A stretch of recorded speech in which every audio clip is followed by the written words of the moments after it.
You're listening to the Analuia podcast, where faith and animation collide. Each episode will discuss the various topics in animated movies and TV shows, while also sharing our thoughts and opinions as they relate to faith and spirituality. Get ready to raise a hallelujah. It's time for Analuia.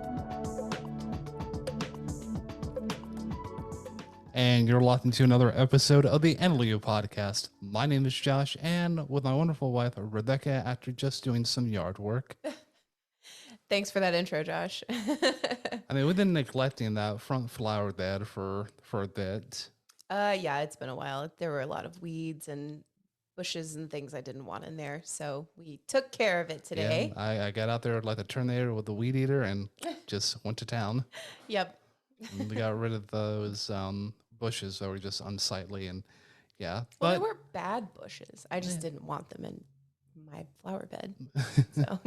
But we paved the way for new floral stuff and gonna start planting some herbs, and I'm finally excited. the drainage issues with our backyard are going to be fixed. Finally. Yeah. And I know to some of you this might seem like mundane. It's like, oh, you're talking about yard. And listen, this is a big deal. When it downpours where we are, the grading in our yard is just it's awful. It's awful. And it's just muddy. The dogs go out there and they just track in mud all the time. Then I have to mop, and it's an endless cycle. It is. But this is our third installment of our mental health awareness series, and we are so excited for this episode and for our guest. So without further ado, Rebecca, go ahead and introduce our guest for this episode. All right. So today we've got Avigail Gimpel. Avigail is a college lecturer, practitioner in private practice, parent educator, and an author of a book called Hyper Healing. So we are very excited to have Avigail on the show. Welcome. Thank you so much. It's such a pleasure to be here. What an interesting, exciting kind of show you guys have put together. Oh, well, thank you. Yeah, we've always been told it's like a special niche, and which is what we were looking for, something that nobody else was really talking about. So we thought it was, really interesting intersection of spirituality in general and animation. So we're excited to be able to talk about that with you today. Absolutely. My kids really gained benefit from this because you told me I needed to watch the movies.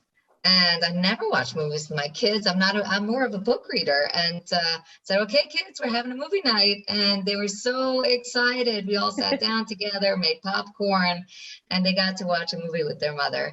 So thank you so much for that opportunity. Oh, yeah, absolutely. Yeah. And I mean, I love a good book. Rebecca does too. But there's something about like movies and stories in movies that kind of bring families together, I think. Yeah, very powerful messages there. My goodness. Mm-hmm. Yes, absolutely. The visual representation, I think. In books, you get to use your imagination, which is so fun. And there's something special, though, about movies and TV shows where it's visually presented to you, and you get to, think about different things. And what was really fun was that I told the kids that we were looking for messages in the movie. So afterwards, because of you, in your honor. So afterwards, we actually sat and had a great conversation. Oh. And right before we met just now, my oldest daughter saying, okay, you remember what the messages are? I said, yeah, I got it, honey. We're good. Oh, that's so sweet. That's what an awesome opportunity to have that conversation after. Right. Yeah. I hope that sparks other families to be able to do that and have those conversations. I think so often we watch a movie simply for entertainment value, which is totally fine. But adding that extra layer of talking about it afterwards is really fun. Yeah, it was really great. And during our first lockdown, I think we had 3 here. So during the first one, we did have a movie night every night. No screens during the day, but a movie night together at night, and it was quite enjoyable. Oh, wonderful. Mostly animated. Oh, wonderful. Love it. What are the age of your kids? So my oldest is 23, and she is the most excited about animated anything. And my youngest is 11. So the age range, I got 6 of them in 11 and a half years, which is pretty wild. Yes, yes. Absolutely. Oh man, I bet that makes it fun though to be so close in age, you know? Yeah, Mhm. yeah. There's never a down moment. They're friends with each other. It's Oh, great. what a It's a gift. real blessing. Yeah. Yeah, yeah, absolutely. I know I grew up in the house with 2 younger sisters, and growing up and even now we're best friends. So that is truly a blessing to be able to have siblings that you can call friends. Beautiful. Mhm. Yeah, and so I noticed you said where you are. You mentioned lockdowns, but where are you located? So I'm in Israel. I live in the Judean Hills. My view is of the Mediterranean Sea. Oh, There's a beautiful. lot of territory between me and the Mediterranean, but I like to make believe I have beachfront property. But that is, I actually get to see the Mediterranean on a clear day, and I'm right outside Jerusalem. It's beautiful here. Wow. That's fantastic. Yeah. Yeah, I've heard. I've never been to Israel, but Well, come on over. I'll show you yes, around. that sounds great. Yeah, that's definitely a dream of mine. I know. I think it is for you too, Josh. But yeah, going to Israel just sounds amazing to be able to go. And I've heard it's like palm trees everywhere. And Well, it depends on the neighborhood, but okay, yeah, it's the more we have warmer areas and cooler areas, but yeah, it's beautiful.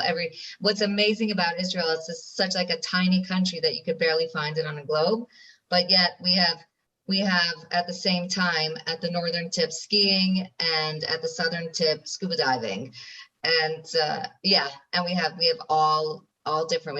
We have desert as well as very green areas. So it's a special place, and it's also holy to all of the religions, which is mm, also special.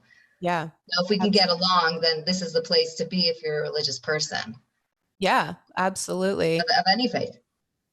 Yeah, that is really interesting. It is definitely a hub of all different kinds of religions, which is really, really interesting. Um, Hmm. yeah, it's when you were describing the landscape, it reminded me of Peter Pan and Neverland because they're supposed to be like all 4 seasons, right, on the island. Right.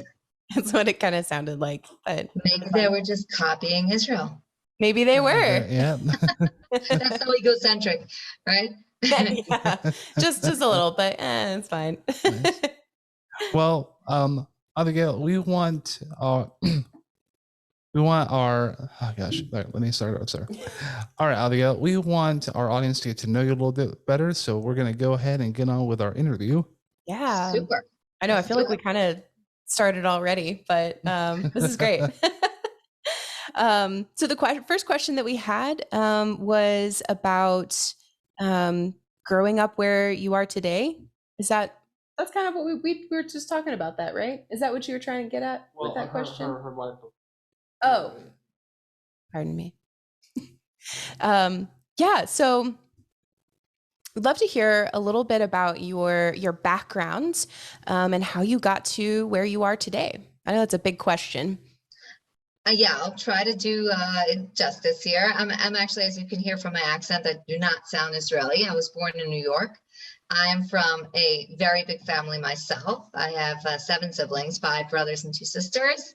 And and what I would say is what drew me to ADHD to begin with was my realization as I know as a little kid, I'm number 3, and my parents were splitting up when I was 11. But obviously, if your parents are splitting up when you're 11, there's a lot that happens before that, a lot of stress and tension, and there was other traumatic things going on around us. And I was not a good student. I wasn't able to concentrate and focus, and I really struggled there.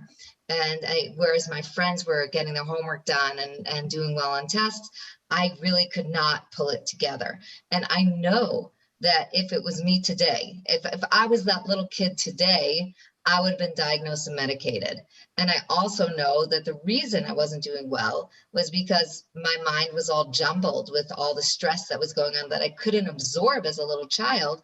But later on, I landed up excelling in graduate school. It took that long, but I was asked to be valedictorian in graduate school, which I didn't land up doing because I got married the next day. So I skipped out on that incredible honor. And I don't regret it. It was a good wedding and a good guy. But what I saw was that nowadays we're very quick to diagnose ADHD and immediately go brain disorder. But what I saw from my own experience and then my students' experience is that there's so many different things that cause these symptoms, these ADHD symptoms. So it was a real passion for me, knowing that I would have been that kid that would have been shut down instead of been noticed and said, hey, I'm having a hard time here. Somebody come help me.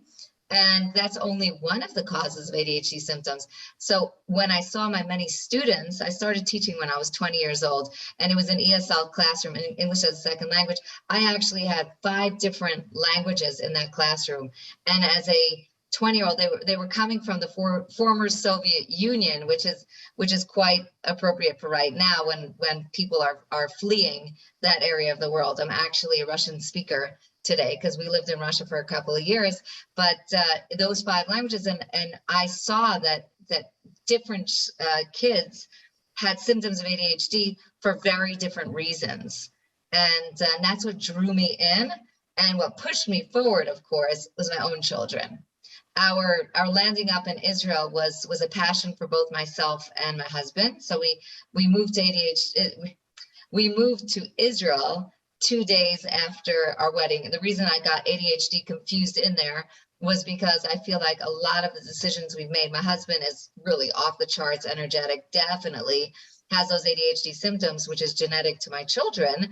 But we've done like a lot of kind of ADHD living. You know, who picks up 2 days after getting married and takes 4 suitcases and moves to a country with a different language and culture? And we did that. And then we picked up and did that again to Moscow a few years later. So our life has been very exciting and quite an ADHD journey.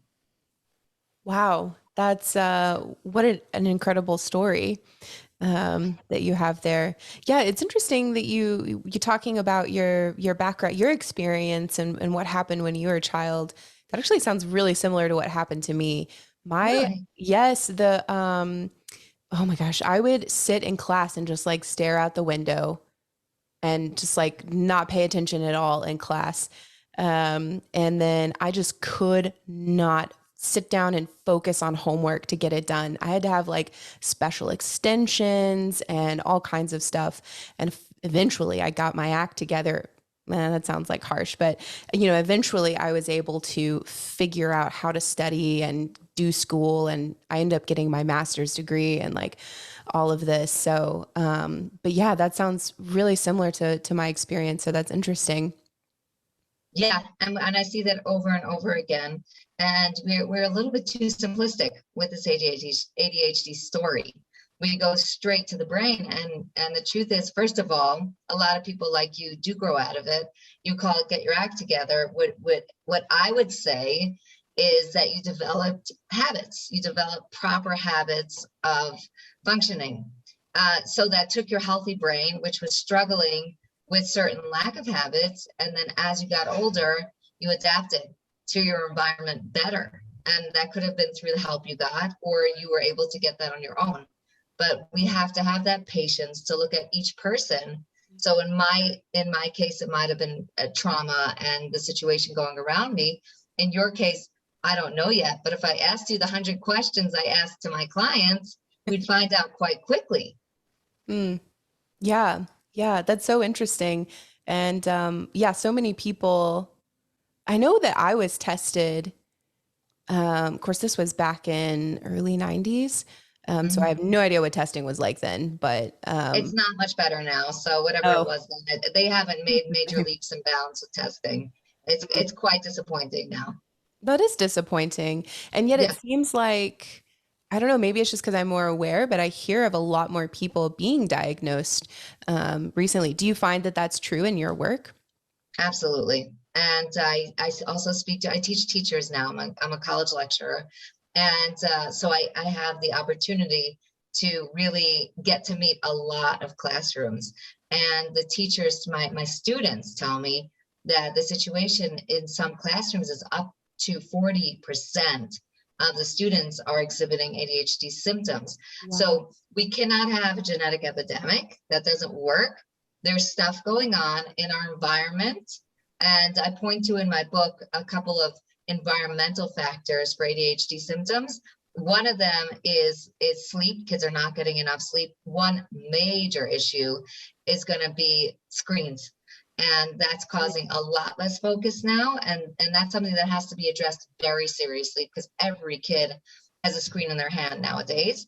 And we're also talking about gut dysbiosis, another main cause. I would say screens and gut are the two main causes of the ADHD reaching epidemic levels at this point.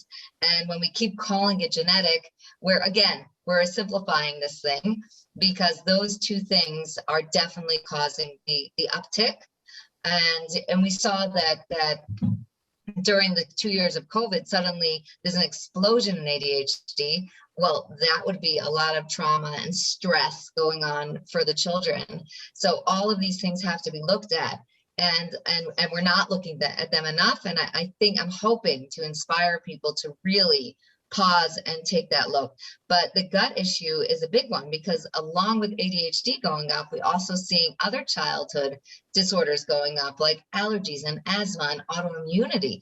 Autoimmunity used to be like a later adult condition, and now it's all over the place in very, very young children. So they're all traveling upward together, and that is definitely related to the way the kids are eating and the environment they're living in and the soup of toxic air and water that they're drinking nowadays, and in the amount of chemicals they're having to absorb either through their food or through their skin or through a needle. This is something that we definitely have to pause and think about. And I spend a good amount of time in my book talking about how we can help a child get back to a healthier microbiome, because that really does wonders for them. Absolutely. Yeah. And again, just as you explained, so many factors that that are the root cause and also inhibitors, I guess, would be the word for ADHD. Going back to screens, again, going off of instant gratification, because again, every child has a phone, tablet, and you have these quick messages like on Twitter, TikTok, and it's all boom, boom, boom, fast, fast. And if you spend more than like 5 minutes talking to them about something they don't care about, they're out the door. Yeah, oh yeah. And my daughter says to me, she taught me this cute little new term. She says, we're just following the dopamine.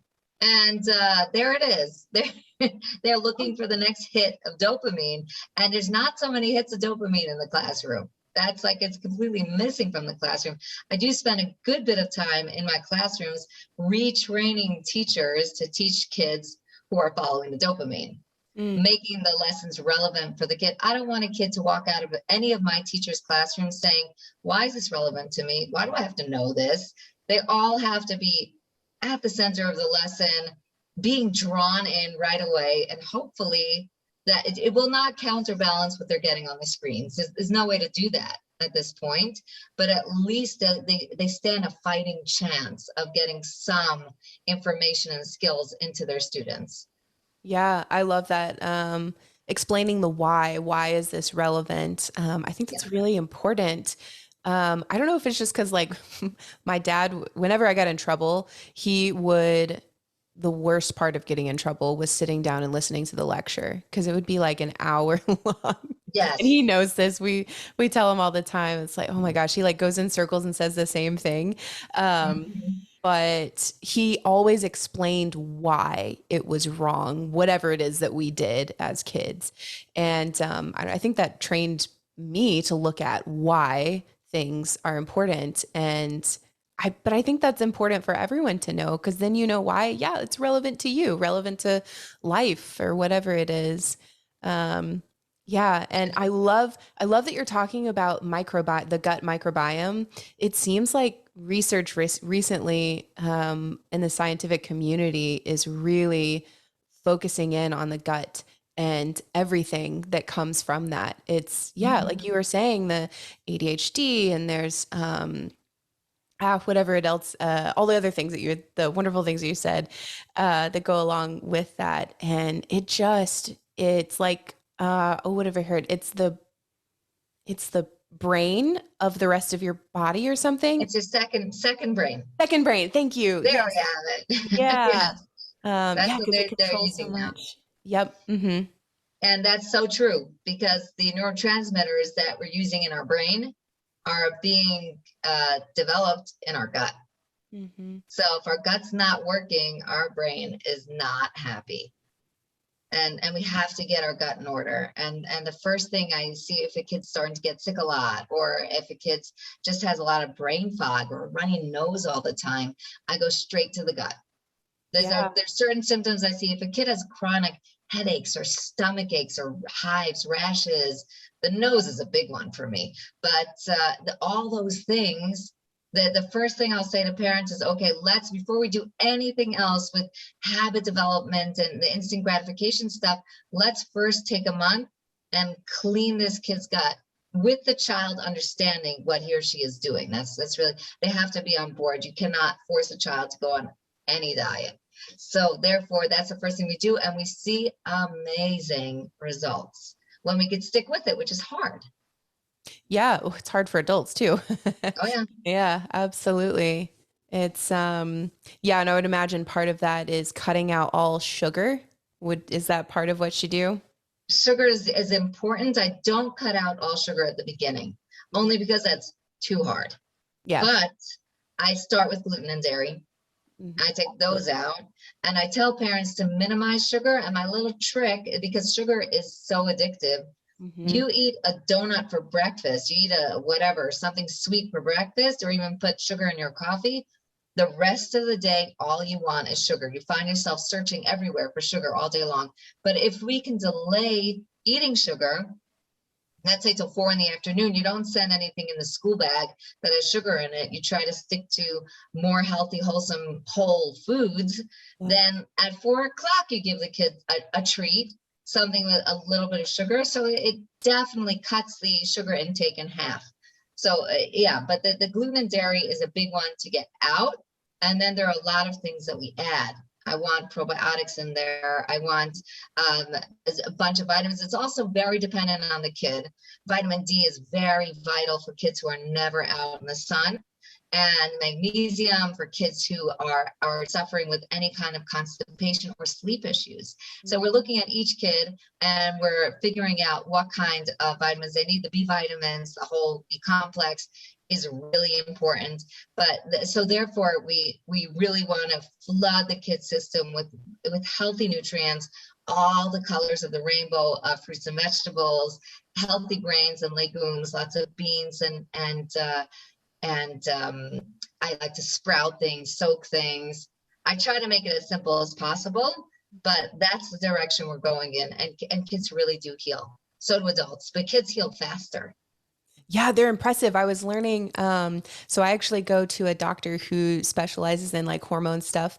I was diagnosed 2 years ago with PCOS. Mm-hmm. And so anyway, I want to make sure my hormones are in check, and I've been changing my diet and all that wonderful stuff. But when I went to this doctor, we did the full blood work, and he was telling me, he was explaining one of the numbers on there that whatever it is that like diminishes as you get older, that is your body's ability to heal faster, and kids have it like way really really really high. And I was like, wow, that is so interesting. I never knew that. But yeah, how awesome to be able to get kids when they're young, Right. and be able to set them on a positive path. Exactly. So if an adult is suffering with ADHD symptoms plus something physiological, it might take 3 months Yeah. for them to really start feeling it. But if I set a kid on a diet and because I'm seeing these external symptoms, the runny nose just shuts off. Wow. That's I've got incredible. awesome. Yeah. Wonderful. Well, gosh, we've talked a lot. We may have answered some of these questions. I haven't read these questions before. So Well, I want to talk about the movie Up. I'm all excited about it. yeah. Well, of course, you can ask any question you want. I just, I'm all hyped. Yeah. Watch the movie. Absolutely. Were there ones that you wanted to focus on, Josh? Let's see.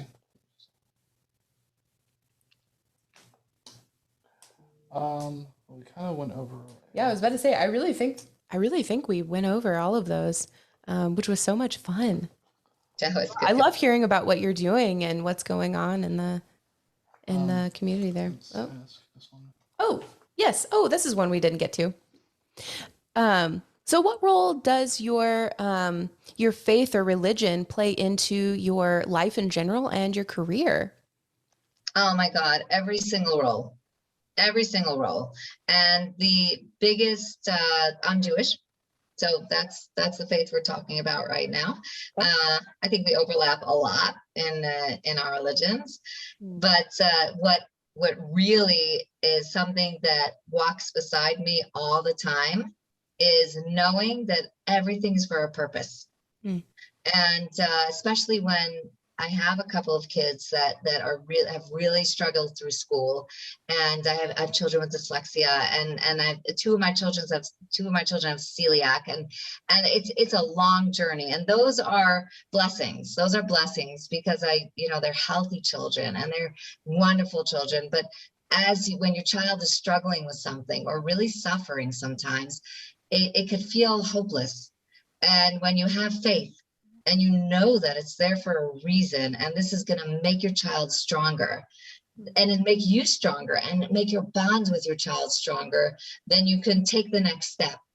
And the other part of my faith, which is again accompanying me all the time, is knowing that it is not my job to reach perfection, and is not my job to finish anything. My only job is to take the next step and to be better today than I was yesterday. And my only job is to be on a journey all the time, perfecting myself and getting better at understanding the people around me, understanding my career, understanding the children that I work with. That's it. That's all I have to do. And it's very empowering because I know that God has put the faith in me to do what I'm doing. And I know that God has given me what I need to get there. And I also know that I don't have to do it alone, that I have God, and God has placed me within a community. And I can always reach out. And in my book, it's not me speaking. God has given me the ability to speak to, he's kind of given me the energy, the strength, the wisdom to put a message out to the world. And I actually, in my acknowledgments at the beginning of my book, I give it thanks. I think it's worth reading it, actually. Now that I'm thinking about it, my husband has, I'm at my husband's desk, so he has my book here. I'm going to read this to you because this is how you can see that I'm not just saying this to you, for you. The writing process was rough. Every stage presented its own challenges, but the book had to be written, so I persevered. My feeling throughout has been gratitude to God for allowing me to be the conduit through which this information can get to anyone searching for it. With a humble heart, I present Hyperhealing to you, dear reader. We are now partnering in raising the next generation of healthy children. May God continue to bless and inspire all of us. So there we have it. That's wonderful. That's great. Yeah, I love what you were saying about all that you need to do is take that next step, and we're on a journey, and that God's really doing the heavy lifting, right? He's the one that's doing all of this. So I love that distinction. That's awesome. Yeah, it kind of goes with the verse or the saying that, God's mercies are new every morning, and we take those new mercies and we try to do better each and every day. Yeah. Right. Absolutely. Right. And we do wake up every morning with a kind of a mantra of gratitude. We open our eyes and we say, thank you, God, for giving me back my soul today. I mean, And when you repeat that every morning, yes. and then you wake your kids up, and as you're waking them up, you say that sentence to them. That is amazing. But yeah, absolutely. Couldn't have said it better myself. Well, we're going to get on to the quote unquote meat of, of the podcast. And that is our movie and topic for this episode. And as Abigail already mentioned, it is Disney Pixar's Up. And such a great story, great message, animation, beautiful, just the whole dynamic. For those of you who have not seen Up, it is a story about a elderly gentleman named Carl Fredricksen who goes on a journey to Paradise Falls, but also takes that journey with Russell begrudgingly. And they just have a whole bunch of wacky stuff that happens within that, but it has its heart moments as well. So with that, we're going to get on to kind of the main theme here. And the main theme, as far as in relation to mental health awareness, grief, because in the beginning of the movie, we see this I'll call it a Wall-E-esque, for anybody who's seen the movie Wall-E. Oh, I was like, what are you talking about? Yes, Wall-E, the Disney Right, Pixar. right. Like there's Wall-E, almost like no dialogue through like the whole movie, and it's just like emotions and like sound bites. And man, does it hit hard. Whoa. Yes. Oh my God. I know. Even my sons cried at that point. My daughters were just like a river. Yeah. But the boys had some moisture. No. I know. tried not to point it out to them. Yeah, you start out thinking, oh, this is going to be a fun little movie, and then you start going through their whole life, Right. And then you're like, oh man, there's a lot that happens. We went so through the much whole life. loss. Yes. Yeah. It was, so what we're describing is the first 5-10 minutes of the film, which is Carl and Ellie's relationship, and Ellie, is Carl's late wife, who unfortunately passes due to, I guess, just old age, maybe. I think so. I think so. I mean, they don't say anything else, so I assume. Yeah, it seems so. Mm-hmm. But you see them in their childhood, and it's all fun and fresh, and it's fun and funny.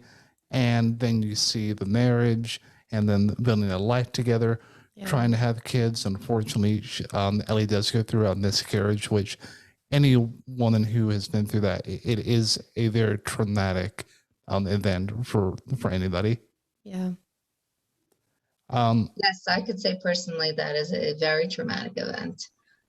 I'm blessed with 6 children, but I've also, I think a lot of women go through miscarriages, and it's certainly something that rips your heart out a little bit. Yeah. But for her, she follows it by not being able to have any children at all. So that's right. crushing. Yeah, absolutely. And when I first saw the movie, I didn't think it was like a miscarriage. I thought it was more so like they just found out that they were like infertile or something. Yeah, no, you see them preparing a baby's room. So we assume that they thought that that's what that was. Correct. And then lost. Yeah. Yeah. So when Ellie dies, Carl goes through what seems like just years and years of just grief and depression, and losing a spouse. I mean, can't speak from this personally, but people I've known, it takes a toll on you, because you spent, however long, 20, 30, 40, 50 years with this person, and now somebody that you built your whole life with is gone physically. I mean, how do you process that? Where do you begin? And you go through the 5 stages of grief, which I think are kind of illustrated in this movie. But Rebecca, I kind of want to get your take on that. On just stages like, of grief? Just grief in general, as it relates to kind of like the main one of the main themes in Up. Oh, I mean, there's you can see it all throughout the whole movie. You know, after he's you can see him struggle. That would be Carl. Carl, you can see Carl struggle even before he decides to take his house up in balloons. That he's just really possessive over the house in general and the mailbox, which ultimately is what gets him in trouble and pushes him to go on a new adventure. He ends up hitting someone, one of the construction workers, I think, which is what sent him to not jail, but he goes to court. And then he has to go to a home. Right, because he's a menace to society. Yeah, which is really unfair. But he's people act out, of course, when they're going through grief. And found it really interesting too that Carl, like the house embodied Ellie. So like when he was talking to Ellie, he was talking to the house. And I thought that was a really interesting way of him processing her death. And throughout the film, the house really does represent her, and he ultimately has to let that go. And it was a really beautiful representation, I think, of his love for her and just being able to process the grief through taking the house everywhere. Yeah, I thought that was remarkable how they were able to demonstrate grief in such a powerful way that he's actually traveling with his house. I don't know who came up with that, but that was unbelievably powerful. And part of that, like if you go back to that mailbox scene, it's very reminiscent to me of looking at a situation and not asking questions and not caring for the person who you're dealing with. You have an elderly person who was so competent and capable for so many years, and suddenly he's at a loss because not only is he missing his partner and his strength that he got through being part of that relationship, but he's also elderly, so he doesn't physically have the strength to defend his property. And instead of looking at his story individually, they're looking at it and saying, this is an old man who's gone nuts and he's a menace to society. But there's another factor there where they wanted him out of that house. Mm-hmm. He was bothering them. And to me, it's like this little kid in the classroom. They want him quiet. He's bothering everybody. So they're not going to ask the questions, is there grief? Is there a learning disability? Is there something going on in this person's life that we can help them with? Because they have alternative motives. They want that space. They want that house. And they're going to find a way to get rid of him without ever looking at him as a human being. And that's also a tragic element there. And he, of course, outsmarts them by taking his house with him, which is so great. Yeah, genius. Yeah, I love that. That you brought that up of looking deeper into someone, of what's going on. Yeah, you want this certain outcome, whatever that is, and they may be challenging whatever you want your outcome to be. But yeah, asking those deeper questions is so important. And taking, almost like removing yourself from the situation for just a moment to be able to look at it, an overview of whatever's going on and go, maybe there's something else going on here.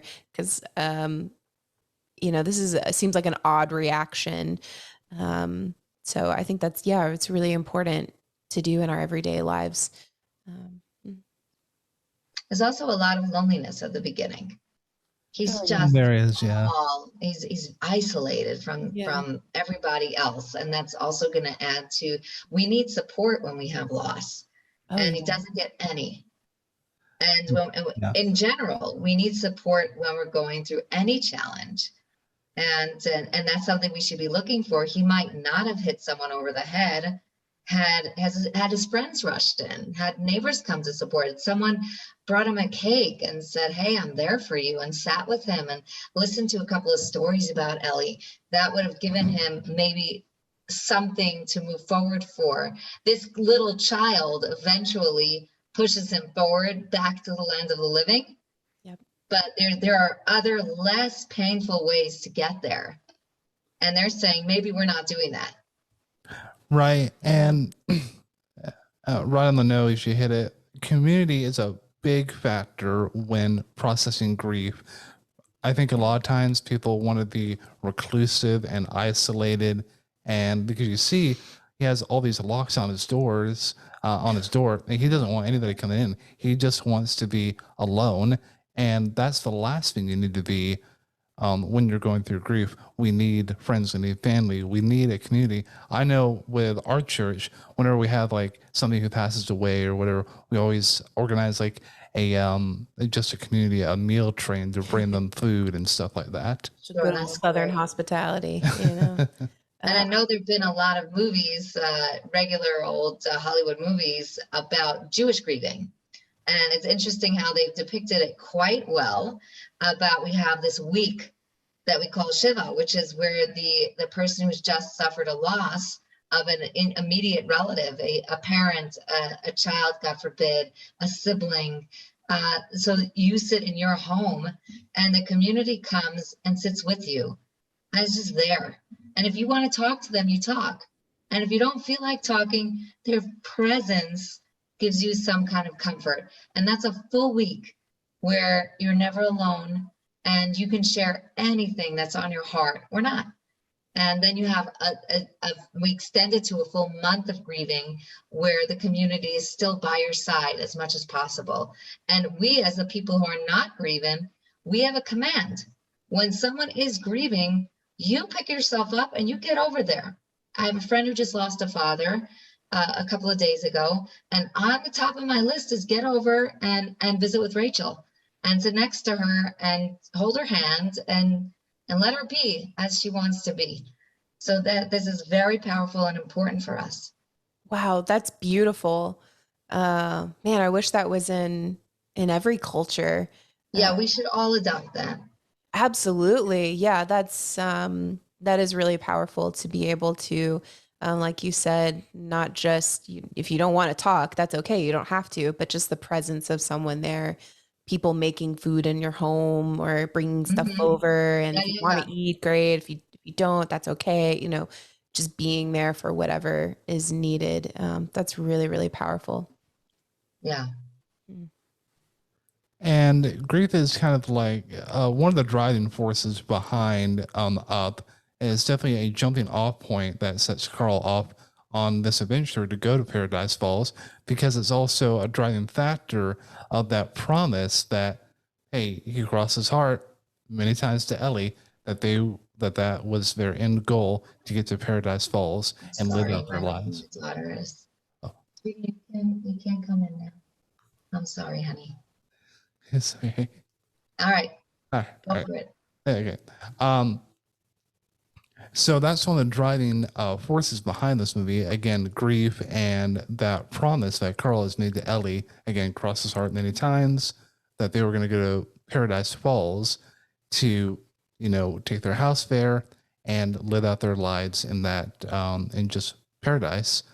And I think that's so sweet that it is almost that, last act of love is carrying out that promise through this whole movie. And that last act of love kind of takes a little bit of a turn near the end. Wouldn't you agree? Mm-hmm. Yeah, well, he assumes it's one thing, and he's very one-track mind throughout the movie. And in his processing grief, he's like only focusing on that, only focusing on himself. But then of course you've got Russell, this little kid who comes into the story, and he's like, okay, but what about my friend Kevin, the bird? We got to help get her to her babies. And he's like, no, we can't. We're not going to do this. And he just has this really hard exterior shell.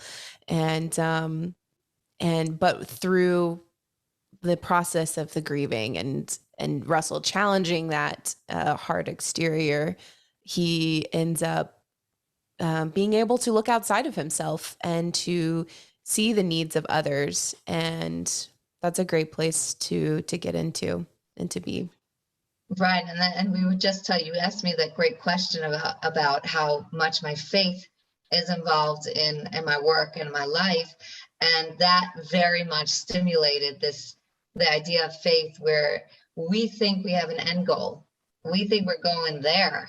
And God's like, no, that's not where you're going. You're going that way. And that other place seemed to us to be too hard to get to and absolutely the wrong thing. But if we really can trust, then we'll see that the growth is over there. And it's not where we thought it was. So being able to let go of that, which he did eventually when he had to save Russell, where he dumped all the things out of his house. Wow, that was a mind-blowing scene. Oh, yeah. He just gets rid of all this physical stuff because he realizes his goal is to live on, to build new relationships, to be a guiding light to this sweet little child who's so alone in the world. He doesn't have his father who's going to come in. So then it kind of like Ellie and this, external factors are guiding him toward start living again. The goal is not to end your life here and bury yourself at Paradise Falls. It's actually to go back and live again through this bond with another beautiful human being. Right. And that's all of our journey. Where our journeys take crazy twists and turns. Like, who would have thought I'd be living in the middle of Moscow? That was like, oh my God, don't do that. That's a bad idea. Oh my God. Post-communist Moscow. I don't recommend it to anybody. Now people are listening to me finally, but it's the turns and twists, and then it's like, why was I there? Well, I made so many friendships, learned so many new skills, learned a new language. We're always blessed by the twists and turns we didn't expect. Yeah, it reminds me of the story of Joseph in Genesis. Yes, Genesis. Yes, right. Yeah. It reminds me of the story of Joseph because his brothers ended up selling him into slavery, and he was, why would you do this? And he just, I can imagine the anguish. But as he goes through his life and the crazy twists and turns that he goes through, he ends up coming out second only to Pharaoh himself. And it was God putting him in charge of all these things. But he had to go through all of that so that he could get there and ultimately save Israel and save his family. And, there's such a powerful message that he tells his brothers when they come back. And he's like, what you meant for evil, God meant for good. And it's okay. You are forgiven. All is forgiven. What an amazing story.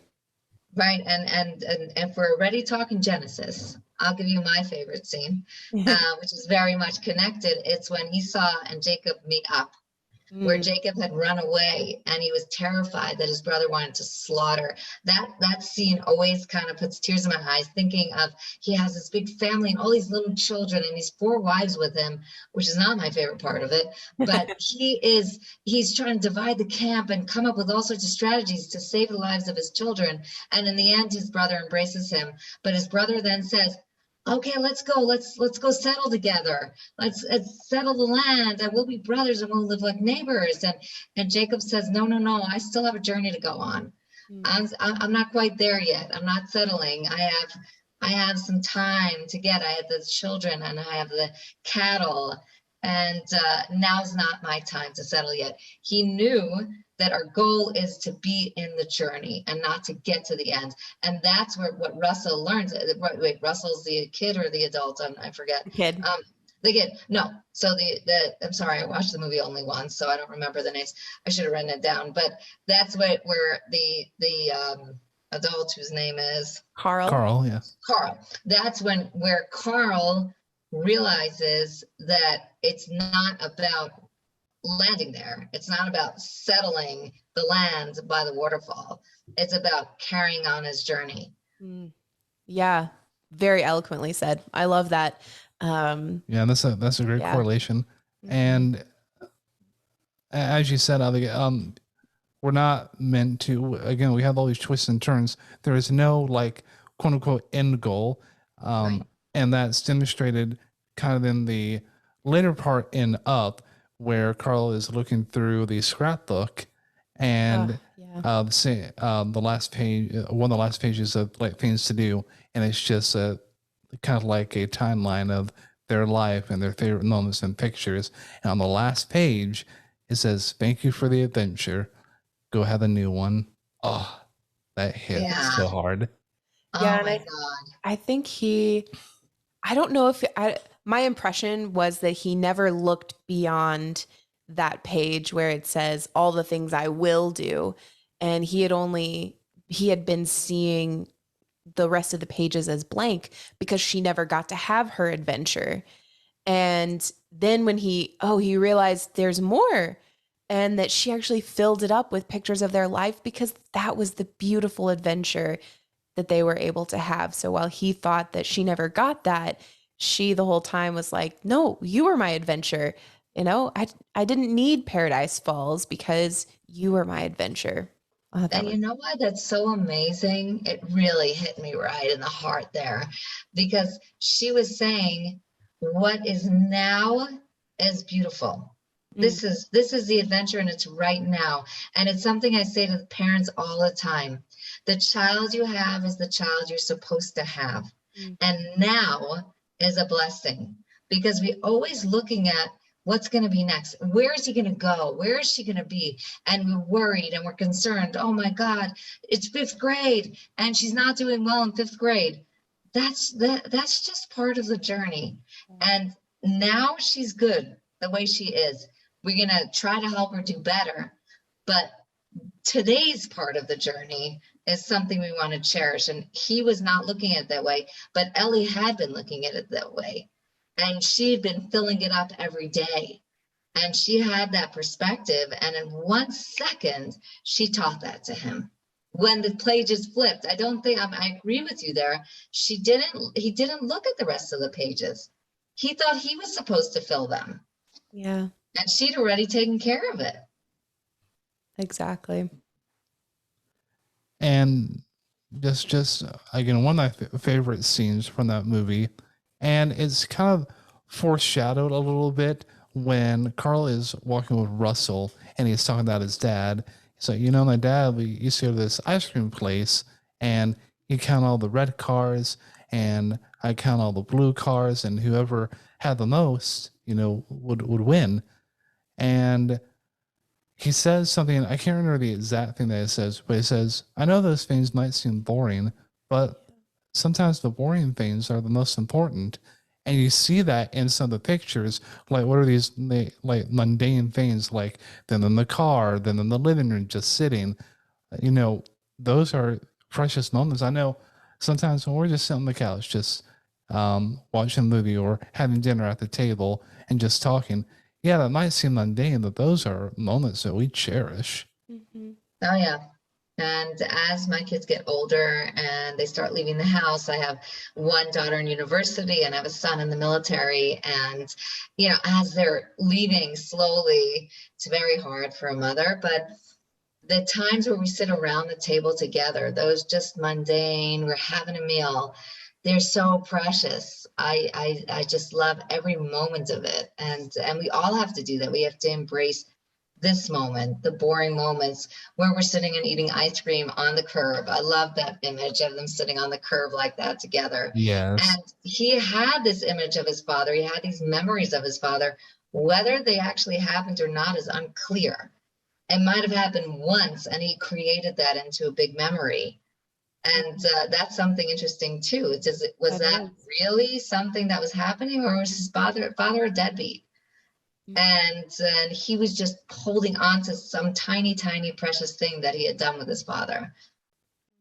Right. Yeah. It's not really like clear what happened. Like obviously his parents may have split, or That's what it sounds like. yeah, and he like his dad has a new girlfriend or something, or stepmom. Yeah, whoever she was, the saddest line to me in not in the whole movie, but of that conversation certainly, is where the girlfriend, wife, whoever she is, of his dad, said, "Stop calling. You're bothering your dad." I was like, oh Yeah. my gosh. How horrible to say that to a child. Yeah. Like, Very abusive. And I actually think about that because he has he has ADHD symptoms, and I'm always looking out for those. And in his case, it would have been caused by neglect, abuse, trauma. And that's why he's doing these dangerous things, and he's trying so hard to get attention, and he seems a bit, shall we say, annoying. He's like, repeating things over and over again, and trying to get people to do things the way he wants them. All of those symptoms. This is a little child who probably would have been diagnosed with ADHD. That was it. And if you actually look at his story, he was desperate for the attention of his dad, and then it so beautifully shifts to Carl. It so beautifully shifts that way, and he's able to get that probably from a person who was more capable of giving him the love than his dad was. Yeah, what a great opportunity for Carl to be able to speak life into Russell, and to be that father figure. Fathers and mothers are so important in child development, and that particularly for Russell, since he's a male, that older male figure is Absolutely. so important for him in his development, in who he is. And thank goodness he found that when he was, I don't know how old Russell is. He's probably 10, 11 or something. Yeah, something around there. Yeah. So, so good that Carl comes around. Yeah, and I actually thought that Russell may have had ADHD or may have been on the spectrum somewhere, because I was looking for that in the film. Because I've seen different blogs and stuff that said, "Hey, Russell's ADHD. Hey, no, Russell's autistic." So kind of in the middle somewhere, maybe. As a professional in this area, I definitely would not have put him on the spectrum. He's way too personable, and he has a tremendous amount of empathy, which I know that children on the spectrum can have as well. Mm-hmm. But the high level of personability is not consistent with spectrum, and he is able to bond beautifully. So therefore, I would say it was much more of a culturally induced or environmentally induced ADHD. Right, and I would absolutely agree with that. Just because, again, as you said, the environmentally induced and kind of the behaviors he exhibits are of someone who has ADHD. Yeah, so I'm curious, as a professional looking in on this situation, saying that Russell definitely exhibits some of these symptoms of ADHD, how would you, I don't know, what are some things that you would do to help the situation? I know we talked a little bit about some of the things that you do in our interview portion. Mm-hmm. What are some other things that you would say for Russell specifically? So for Russell specifically, I would go with a tremendous amount of emotional intervention. That's really what's driving his ADHD symptoms, it seems. He's also, it probably could use some help with his diet, but he's mainly, mainly I would say the emotional component is a big one for him. And I would definitely add a huge dose of getting him out in nature, where he seems to be at his best. He seems to be bonding with the animals and being able to be more calm and focused. Whereas when he comes to the front door at the beginning of the movie and he keeps repeating himself, he doesn't seem to be able to get himself together to communicate. But as soon as his script is gone, because there is no script, because they're in a flying house with balloons, and then we're landing in a strange place with very odd animals, then his true self seems to emerge, and he starts to be able to communicate nicely, and he's not repeating himself. So I would say that would be my choice intervention for Russell. Wow, that's awesome to be able to. You're so right that, yeah, he does seem to communicate a lot better when he's in nature. So yeah, that's really cool to be able to hear. Yeah, I also saw a little bit in Ellie's family. You see that wedding, the Oh, juxtaposition yes, Oh yes. gosh, yes. of the That two was fun. families at the wedding, and Ellie's family is like off the charts, kind of reminded me of my family, from my biological family, my siblings. As I mentioned, that I have five brothers. It was a very energetic household, and I talk about it in my book as well. But my husband also, so we were all over the place, both of us. But seeing that, it would seem like Ellie's family has a large dose of this, what I like to call special energy. That was not a calm family. But when you look at Ellie and how she guides Russell, and she gets him, and not Russell, Carl. Carl, Yep. the way she guides Carl, and she gets him to do things that are slightly more risky, but yet she respects his chair and his space and what he likes. But she's the one who's dragging him up the mountain and getting him to do things. That's the blessing of ADHD. That's that instant gratification personality at its best. And it seems to be like a superpower. Where he was very square, she was able to liven up his life and bring him to a much better version of himself. And I would say that's a genetic ADHD. That's that, they all have it. But yet genetic ADHD at its best, when the person is able to learn proper habits, she wasn't all over the place. She was able to run a beautiful home and have a beautiful relationship, but use the gifts she had for the very, very best. And that's how I see ADHD, as a long-term thing, that as adults, if you've been able to learn habits, and you're also able to not destroy that incredible, curious energy, then you're well ahead of a lot of other people who are stuck in their squares.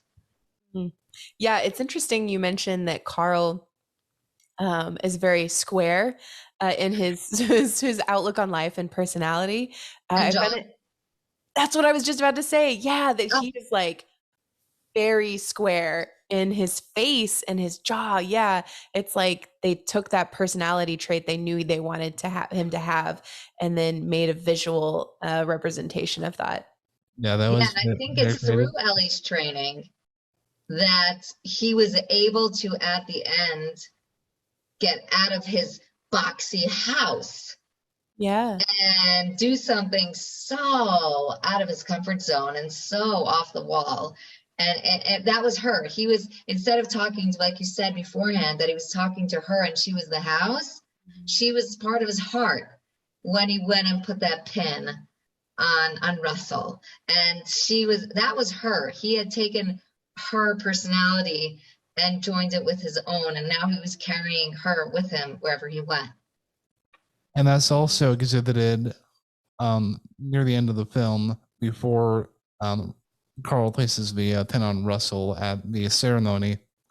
And it's where Carl is making this one desperate leap to like save the house, and he realizes that saving Doug, the third Kevin, and Russell is more important.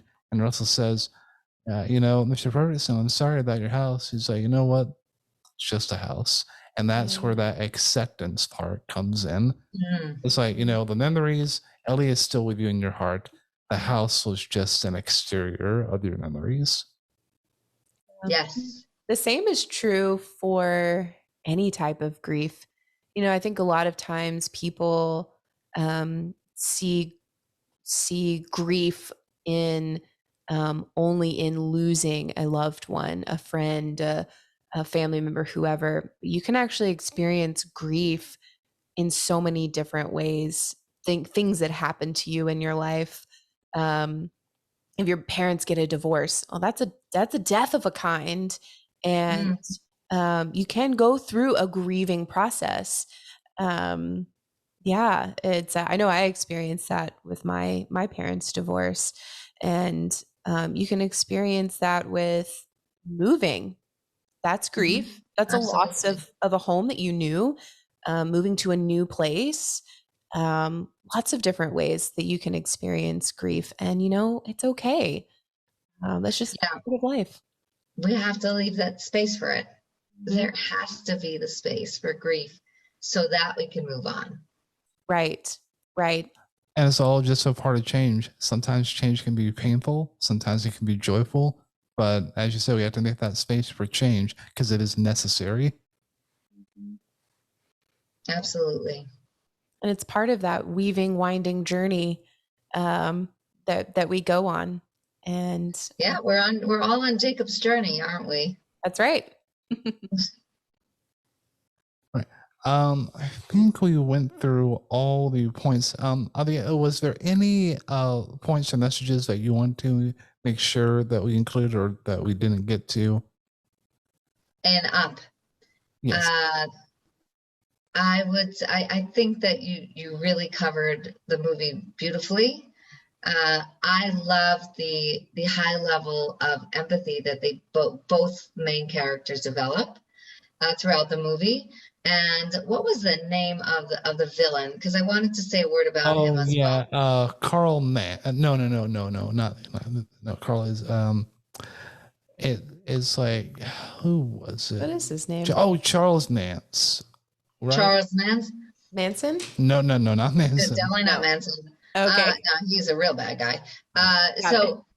Anyway, the other older man that was really the villain, because he was willing at the end to cause the death of a child and the death of this rare bird, because he was so focused on needing to trap that bird, and everything else fell away. And I felt that it to juxtapose him to Carl, who had been doing the same thing. He'd been living a miserable life in his little house to stay with Ellie, to stay with his dream, to not let that go. And he was going to die that way, alone and sad. And he was going to live perched on top of this waterfall by himself. And that was the goal. And the other elderly man, he also had this goal. He was going to prove some scientific thing to the world, but he wasn't able to let go of it. And when we're not able to let go of where we think we're supposed to get to, our imagined end goal, we land up causing some serious damage. And it could bring us to a place of causing harm to innocence. And that's why I think that message at the end, that we really have to be flexible and adjust, because our goal is to respond to what's presented to us. And he was not able to. He couldn't absorb the fact that he had lost this opportunity to prove to the world that he was correct. And he was willing to do something absolutely evil. And that was another very powerful thing weaved in. And you see two men of seemingly the same age, one of them being able to go to compassion and follow the route that he'd been handed, and the other turning to absolute evil because he could not do that. Yeah, I love that you bring that up, because that's absolutely true. They are kind of on parallel journeys, and then at some point it's like, oh, I'm not willing to go that far, and the other one didn't. Yeah. Yeah, and we kind of see where, I'll just say the villain of the film, where he invites Carl and Russell onto his plinth, and they're having dinner, and he talks about this bird, and Russell's like, oh yeah, we found a bird. And Carl kind of like sees the wheels turning in the guy's head. He's like, well, yeah, that he ran away. And, trying to get out of that situation because he knows what's coming. Carl's vision of this, villain of the film was his hero when he was a child. And now having this like whole different outlook that, your hero is now essentially not the best guy. So, yeah. Yeah. So you see that Carl's kind of having to exhibit that mental, emotional flexibility there. And that might have helped him break loose to be able to let the house go later on. Yeah, definitely. I think so. Anyway, I'm so grateful to the two of you for making me watch that movie. Oh yeah, Send me some more suggestions. I'll watch the next one too. You yeah, have good taste. absolutely. Well, Awesome. one of the last things we'll do is we'll get into just like our general recommendations, and we'll just kind of go around and say one thing we liked about the movie and one thing we didn't particularly like or care for. So I'll go first. One thing I really liked is just the character of Carl, because he just goes through a major arc in dealing with all the grief. And I also just love the vibrant colors and animation in the movie, because we go from the city where he's in, which is kind of all kind of the same, neutral colors, except for his house. And then we get to the wilderness, the jungle, Paradise Falls, which is just this lush, green, foresty type of stuff. So I just love kind of like that just juxtaposition as well. Sorry, one thing I didn't like. I mean, Doug was there for comic relief. I just didn't like. I didn't connect to him as much as a character, I guess. Oh, that was going to be one of my favorite things. Well, this I mean, it's okay. You can have different fate. opinions. Yes, we're different. Yes. Yeah, I actually really enjoyed Doug. I thought he did bring a really good comic relief to the heavy subject of what was going on, but didn't detract from it. But he helped to move the story along. He was an enemy at first who became an ally. And I liked that aspect. And I love dogs and golden retrievers in specific. So that was really, really good. I like that he I like that the comic relief of, I know he's a dog, but having a conversation and then all of a sudden squirrel and just like looking off, and then but then coming back to that, and I was like, I kind of relate to that. I understand. So yeah, I liked it. I mean, there's a lot of wonderful things to like about the movie. That was just one of them. Didn't like. I didn't love actually that when the villain of the story ends up falling off of the blimp and plummeting to his death. Allegedly, at least. We assume, I mean, they're like way up high. Nobody addressed this issue. Like it was just, and I mean, and that's what happens to villains in these types of movies.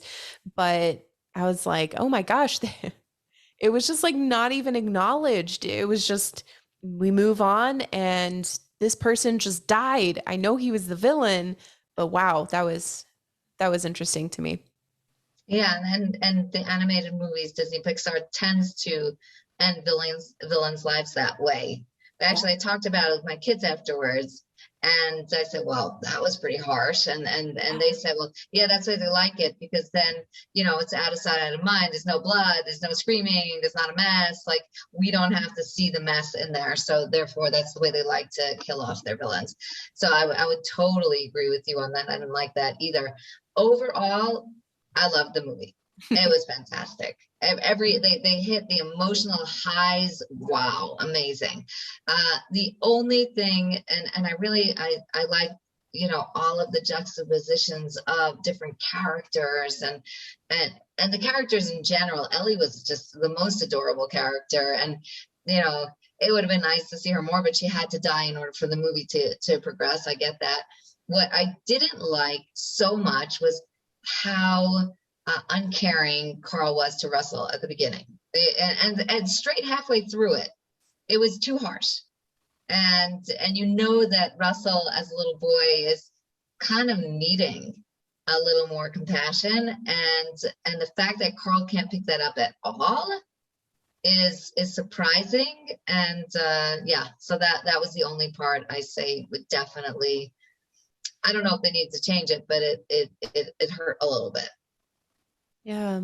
Would you say that's something that you feel like or see other people reacting to kids with ADHD that they like don't know how to deal with it? I do think that the kids with ADHD are definitely not received as well. And I hear parents complain about it at all. And they say, if my kid had a physical disability, they would get so much more attention and help than they have a mental disability. But I feel like we should not be seeing our children as having a mental disability with ADHD. So I do think that the adults around them give them good feedback. So that's not, for me, that's not a big bother. I think that they overdid it in this movie. They over-exaggerated it, and it's not as true to life as it should be. Well, that's good to know.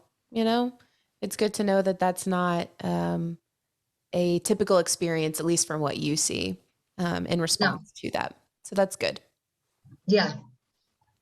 Well, wonderful. Sure.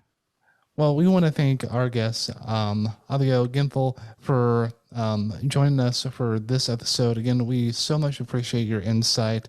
Hey, if people want to know more about your book, Hyper Healing, and also where they can find you and follow you, where can they find you?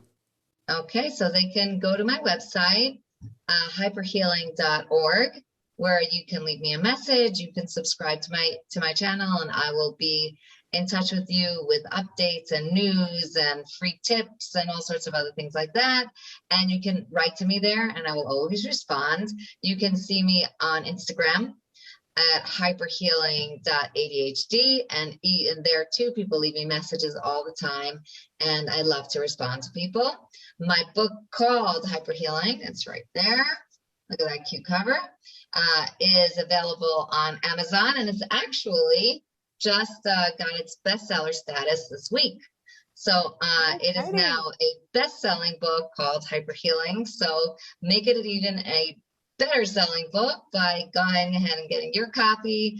I think you will be very, very thankful and grateful to be able to take that journey with me, and I hope you will. Well, awesome. Again, not just an author, best-selling author. So very much congratulations on that. Yeah, so exciting. Awesome. It is exciting. Thank you for listening to the Analuia podcast. Be sure to follow us on Facebook, Twitter, and Instagram to keep up with all the latest information. We would love to hear your comments and questions about today's episode, as well as suggestions for future episodes. You can message us on our socials or email us at contact@analuia.com.